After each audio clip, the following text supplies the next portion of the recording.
You know when you're a kid and you see like a glowing red coil on an electric stove for the very first time? Oh, yeah. The classic childhood mistake. Right. You reach out, you touch it, you get this really nasty burn, and your brain just instantly hardwires a brand new rule, which is glowing red equals danger. Yeah, you definitely don't need to read a textbook about thermodynamics to figure that one out. Exactly. The sheer physical trauma of it just completely rewires your behavior on the spot. The pain creates a boundary. But I started thinking, what happens when we scale that up? Like, what if we apply that very same brutal biological learning curve to the entire arc of human civilization? Which really forces us to ask whether our species actually learns from its collective trauma, or, if we're just finding way more sophisticated ways to burn ourselves. Wow, yeah. And welcome to this deep dive, by the way. Today we are looking at a source document that tackles that exact question. And it's fascinating. It's a sweeping, deeply philosophical dialogue titled Maryada, Brahma Consciousness from Early Man to AI. Yeah, and the origin of this text is wild, actually. It's a documented exchange between a human user, a guy named Painter Pankaj Kumar Dhimon, and an AI named DeepSeek. Right. And our mission today is to really figure out how this text connects the dots between ancient Hindu mythology, human evolution, and the technology that is, shaping our lives this very second. We are tracing a line from early stone tools straight through the atomic bombs of 1945, all the way to the artificial intelligence algorithms sitting right there in your pocket. It is probably worth setting some context here right up front, because this source operates on a lot of different levels. I mean, it isn't just a dry technological forecast, and it's not a traditional religious text either. No, not at all. Right. It is this very deep exploration of what they call Chetna, which is the concept of consciousness or awareness. The central thesis they're putting forward is that our inner world, our collective human awareness, is the sole factor deciding whether we actually survive this new age of algorithms. Yeah, and the text sets up this really fascinating historical timeline to make this point. It maps human progress from, discovering fire to forging iron, inventing gunpowder, splitting the atom, launching global social media networks, and then finally creating AI. Yeah, it covers a lot of ground. It really does. Yeah. But the source uses a much more domestic analogy than my hot stove example to describe this progression. Okay, let's unpack this. It compares human technological advancement to cutting vegetables in the kitchen. Right, the kitchen metaphor. Yeah, you slip, you slice your finger, you feel the pain, you remember it, and theoretically you become a safer chef. Theoretically being the operative word there. Yeah. But yeah, the document applies that kitchen metaphor directly to the year 1945, specifically the dropping of the atomic bombs on Hiroshima and Nagasaki. The text makes this huge argument that 1945 was humanity's ultimate collective cut finger. Wow. Yeah, it was the trauma that essentially forced us to drop the knife and reconsider our grip on technology, which completely flips the script on how we usually view that era. Right. I mean, we tend to think of the splitting of the atom as this ultimate triumph of physics and engineering. Yeah, we do. But the source makes a really profound historical contrast regarding that view. It points out that our modern understanding of scientific progress has largely been documented through a Western, specifically, like a British lens. Okay, right. And that lens is very linear. It views history as this straight line marching upward from primitive early man to advanced modern civilization. But Hindu philosophy, it views time cyclically, moving through these massive recurring ages, or yugas. So how does that tie back to the bomb? Well, the dialogue argues that the linear, purely scientific approach gave us the atomic bomb because it fundamentally lacked that cyclic wisdom of consequence. But the reason we haven't annihilated ourselves, despite the reality that we currently share this planet with roughly 12,000 nuclear weapons, it isn't because of our advanced science. Wait, really? Then what is holding it back? It is because of our collective Chetna. The shared underlying human consciousness remembers the unimaginable pain of that cut finger in 1945. Oh, I see. So the technology itself, like the 12,000 warheads, is just inert metal without the human awareness holding it back. It suggests that technology isn't just a collection of lifeless tools we invent. It operates more like an ongoing extension of human consciousness that's actively trying to learn from its own past traumas. Exactly. But if that collective consciousness managed to pull us back from the brink of physical nuclear annihilation, we really have to ask where all that intense, unchecked human energy and innovation shifted next. Because, human drive certainly didn't just hit pause in 1945. Right, it had to go somewhere. And according to the text, it pivoted away from the physical realm and poured straight into the digital one. And here's where it gets really interesting. The source uses this striking metaphor from Hindu mythology to explain the massive scale of this shift. Yeah, the Hanuman comparison. Yes. It brings in the deity Hanuman, who, possessed the ability to alter his physical size basically at will. He could take on his Virat form, which means becoming massive enough to span the cosmos, or his Anima form, becoming microscopically tiny. Right, and the text maps this directly onto our modern digital ecosystem, which is just brilliant. It really is. The global internet, spanning continents, containing basically all human knowledge, is compared to Hanuman's giant Virat form. But the AI algorithms, like the personalized hyper-focused code operating inside the smartphone you carry everywhere, that is compared to his microscopic Anima form. It is just a profound way to understand the dual nature of our technology. The internet possesses this omnipresent, almost godlike scale, is literally everywhere all at once. But the Anima form, the AI in your phone, is hyper-personalized. Yeah, it knows everything about you. Exactly. It knows your specific heart rate, your unique fears, your daily routines. It operates on this intimate, almost invisible level. And the text places this powerful dual-nature technology squarely within the context of the Kali Yuga. The age of darkness and illusion. Right. And the source gives a very specific mythological context for this. It talks about King Parikshit. He was an ancient emperor facing a moral dilemma, and he basically allowed the spirit of the Kali Yuga to exist, but only under certain conditions. And those conditions were often tied to wealth, intoxication, and obscured truth. So we're living in an era where illusion just fundamentally thrives. Yes. And the text grounds this ancient concept in a very modern, gritty reality. It brings up fake call centers operating out of places like Rajasthan and Uttar Pradesh in India. We literally have entire office buildings dedicated to projecting an illusion across the Virat internet. Just scamming vulnerable people halfway across the world in the U.S. Exactly. Those call centers are using the global reach of technology to trick and steal from others, totally capitalizing on fear and confusion. But the dialogue makes a crucial pivot regarding those scams, right? Because today, those operations are run by human beings. And human scammers get tired. They hesitate. They might feel a twinge of guilt, or they make mistakes on the script. And occasionally, they get caught. Yeah, biology gets in the way. Right. But the text warns that the future AI agents taking over these roles will have absolutely none of those biological limitations. AI won't need to sleep.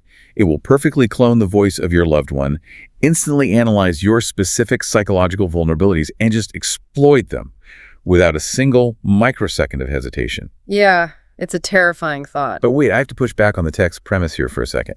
If artificial intelligence is ultimately just code-like, if it's just predictive math and data models, how can it pose a spiritual threat to our consciousness?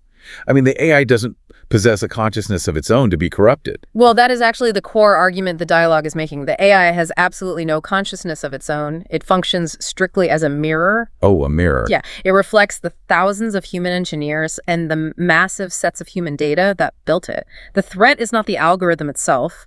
If humanity inputs greed, the mirror reflects scams, voice cloning, and exploitation at an unprecedented scale. But if we input good things... Right. If we input ethics and compassion, the mirror reflects protection and service. The corrupted human Shetna writing the programming is the actual threat here, not the machine. Okay, that makes a lot of sense. So if technology acts as this massive megaphone for our internal greed, the knee-jerk reaction for society is almost always regulation. I mean, we just assume we can draft stricter legislation, pass some new cybercrime bills, and basically arrest our way out of the problem. But the text aggressively critiques the notion that external systems can save us. It really does. It challenges the very foundation of how we govern ourselves. It basically suggests that external laws are virtually useless in a society that has misplaced its internal moral compass. And the source highlights a deeply disturbing real-world event to hammer this home. It brings up the Bandra case in India, where 2 individuals were caught producing and selling child exploitation videos to foreign buyers. And the names of those 2 individuals were Ram Bhavan and Drugavati. Yeah, and that detail exposes a tragic cultural irony. In Hindu tradition, those names represent the absolute highest ideals of purity, divinity, and moral duty. Wow, and yet... Yet they're attached to human beings committing the most horrific, exploitative acts imaginable. It reveals this complete disconnect between the outward cultural symbols we wear and the inward reality of our consciousness. Still, it feels incredibly bleak to say laws can't help us. I mean, we need a legal system. We can't just throw away the courts and hope everyone suddenly achieves spiritual enlightenment to stop cybercrime. So what does this all mean? If 12,000 nukes and strict laws can't stop this, what can? Well, the text isn't arguing that law shouldn't exist at all, but rather it points out this cynical yet practical math from the Kali Yuga. The dialogue states, quote, "Where there is law, there is commission." Commission, like a bribe. Exactly. External laws are constructed by human beings, and those human beings harbor the greed that is characteristic of this age. A person committing a crime knows the external law exists, but they also know the system is permeable.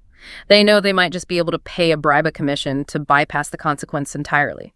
Right, so the system itself is hackable because the biology running the system is hackable. Yes. The external law merely becomes a price tag for the crime, rather than a true moral boundary. And this failure of external fulfillment ties directly into the document's analysis of substance abuse, actually. Oh yeah, they brought up drugs. Right. It discusses alcohol and synthetic drugs, specifically heroin, which it refers to as chitta.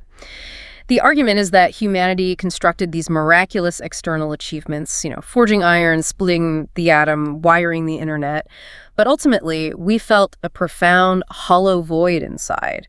We lacked internal joy, so we engineered chemical shortcuts to synthesize it.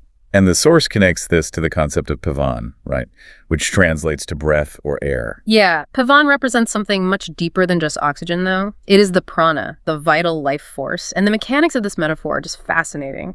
When a person uses heavy synthetic drugs, the smoke and chemicals go directly into the lungs, and they physically block the Pavan. It suffocates the life force. And the dialogue points out a profound paradox regarding our digital behavior here, too. Social media acts as this surreal feedback loop. I mean, it constantly displays news warnings about the dangers of drugs and police raids, while the algorithms simultaneously glamorize the exact same destructive, hollow lifestyles. We are essentially holding our breath while we scroll. That is wild. We literally can't legislate our way out of a spiritual void. So the solution proposed by the text isn't more police or better encryption. It requires internal control. It mentions pranayama, the ancient practice of breath control, as a metaphor for achieving that internal self-discipline. Right, because if you master your own breath, your own pavan, you establish an internal authority. You no longer require an external police officer to threaten you into doing what is right because your actions are governed entirely from within. Okay, so since relying on external laws is failing to protect us from ourselves, humanity is left staring down two very stark choices for our future. Which brings us to kind of the climax of the source material. The text outlines these two possible endings. Yeah, it doesn't pull any punches here. No, it doesn't. The first is a physical end, essentially returning to the trauma of 1945. Nuclear annihilation. Right. It's like we're choosing between a complete system crash where the hardware literally melts down. Or a conscious solution, which is the second option. A radical shift in human awareness based on what the text calls Ram's teachings. Yeah. If the first option is a hardware fire, the second option is a radical software update that changes the underlying operating system of humanity entirely. And that software update is brilliantly conceptualized in the source. The dialogue maps core characters from the ancient Ramayana epic directly onto our modern digital dilemmas. It basically translates ancient archetype into a code of conduct for the modern user. Okay, so what does the code for that software update actually look like in practice? Like, how does a mythological figure translate to someone sitting at a laptop today? Well, the text begins with Farid. In the epic, Farid refuses to usurp the throne for himself, choosing instead to place Ram's sandals on the seat of power and rule merely as a servant. So, viewing power as service. Exactly. Applied to our digital age, this translates to viewing immense power purely as a service, rather than a tool for consumption or ego. Imagine if the leaders of modern tech monopolies adopted that software update. If a CEO viewed their vast data empire as a public trust rather than just a data extraction operation, the entire environment that allows algorithmic exploitation to thrive would collapse. That would end so much political corruption and so many scams right there. Then the text points to Laxman. Right. Laxman famously sacrificed his own comforts and desires. He lived in the forest for 14 years just to serve his brother, and the dialogue poses a very grounded challenge to the listener here. Could a modern person give up their smartphone or their endless scroll of digital dopamine for even 14 days, let alone 14 years? Oh, wow. I mean, pause for a second. Think about your own habits right now. Could you put your phone in a drawer right now and leave it there for 2 weeks? For most of us, the mere thought induces actual panic. Right. The attachment is just absolute. It represents the prioritization of duty over immediate gratification. So what about Sita? Well, Sita's role in this framework is the rejection of the golden city of Lanka. She refuses tainted, ill-gotten wealth. In our current era, that golden Lanka takes the form of stolen data, scam money, or, virality built on public outrage and exploitation. Just refusing success that lacks moral boundaries. Exactly. And finally, the text brings it back to Hanuman. Right. It focuses on Hanuman's brahmacharya. And we often translate that simply as celibacy, but the source dives much, much deeper into the mechanism here. It defines brahmacharya as the ultimate conservation of internal energy. Right. It is the ability to control the breadth of technology. If a society possesses that level of supreme self-restraint, they could engineer the most destructive weapon imaginable or the most persuasive AI algorithm and still have the discipline to never press the button. But the dialogue introduces a really vital distinction here, which I think is so important. This software update isn't just about gritting your teeth and forcing yourself to be good out of fear of punishment, right? No, not at all. It redefines the motivation entirely. The text clarifies that true Brahma consciousness isn't merely about restraint or avoiding bad behavior. It requires holding the vision of Sita and Ram, which signifies a vision of ultimate compassion and divine truth in your heart before you initiate any action. Before you even act. Right. When you act from a place of internal joy and connection, your actions naturally become acts of service. That applies whether you are writing lines of complex machine learning code or simply leaving a comment on a stranger's social media post. So you aren't avoiding the theft because you fear the prison sentence. You avoid the theft because you genuinely value the humanity of the person you would be stealing from. You shift the underlying motivation from fear to love. Exactly. It replaces the external boundary with an internal one. Okay, so this brings up the biggest question for me. How do we actually implement this Brahma consciousness into the massive, complex AI systems being built right now? Because the code determining our future is being written today. Yeah, it's happening right now. And the source provides a profound linguistic key to this problem. This is kind of the ultimate aha moment of the whole text. It breaks down the etymology of the Hindi word maryada. Right, and usually the word maryada is translated simply as boundaries or limits, staying within the acceptable lines of conduct. But the dialogue splits the word into its roots. Mar, which means death, and yada, which means memory. Remembering limits to avoid death. That is incredible. It brings us entirely full circle. The mechanism of survival is memory. Just like you remember not to touch the live electrical wire, either from your own pain or the collective memory of your society, and you avoid the shock of death. Humanity must program our artificial intelligence with the yada, the explicit memory of our worst historical traumas, like the fallout of 1945. Because if we fail to code our algorithms with the memory of human pain and the necessary boundaries of human compassion, we basically guarantee we will face the mar, the death, the system crash. Exactly. And the text beautifully observes how our methods of transmitting this memory have evolved over time. Historically, we moved from painting static images of Ram on temple walls to recording moving videos and films of the epics, and now we are standing at the threshold of interactive AI. Right. The artificial intelligence itself must become the new active vessel for this ancient wisdom of Maryada. If we ensure the AI ingests the memory of our traumas alongside the ethics of our highest myths, we optimize the machine for compassion rather than optimizing it for engagement and destruction. It is such a remarkable journey this source takes us on. I mean, seamlessly tracing the line from early man burning his hand on a fire to the global devastation of 1945, all the way down to the micro battles of consciousness happening right this second as we scroll on our screens.